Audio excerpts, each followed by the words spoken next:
house on a street with a blue little gate was a boy who was scared and alone with his fate. The thunder would boom and the yelling would fly, so he hid in his closet and tried not to cry. But whoosh, through the clock came the time-stitching man with a whisper of light and a soul-healing plan. He knelt by the closet and gave him no fright, just sat there in silence and filled him with light. In a schoolyard of bricks where the bullies would tease, and shame came in whispers that rode on the breeze, the boy clenched his fist, held the pain in his chest, convinced that his difference was something grotesque. But blink came the man with the gleam in his stride. Invisible wings fluttered soft at his side. He laid down a drawing the boy had once tossed, and the boy saw the worth in the self he had lost. In a room full of mirrors all cracked and askew, where puberty storms turned old joys into blue, he stared at himself with a heart out of phase, confused by the world and the mind's winding maze. But snap came the man through a shimmer in space, with kindness and calm written clear on his face. He straightened one mirror and gave him a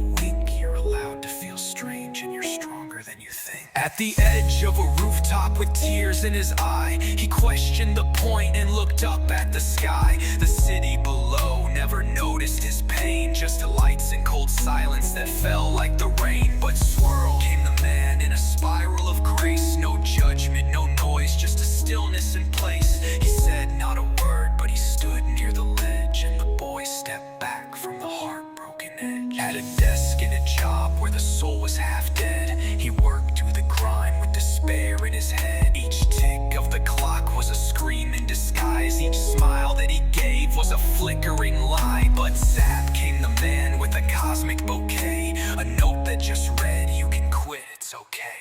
He walked past the desk through the hum of the light and gave him permission to choose his own flight. In a hospital room with the ivy's slow drip, where dreams felt like ships he had failed to equip, he lay in the bed, disconnected and dim, with a heart full of ghosts that all sounded like him. But hum came the man in a robe stitched with stars, his presence more healing than decades of jars. He touched not his body, but reached for his soul. He stitched back a fragment that made him more whole. You see, the past isn't gone. It's just living in lines that we don't walk upon. And time isn't straight, it curves like a wave. And healing's not found in the moments we save, it's found in the way that we witness the ache, in the silence we hold for our own heartbreak. He didn't fix moments or rewrite the plot, he gathered lost pieces that time had forgot. He stitched them with care, both the dark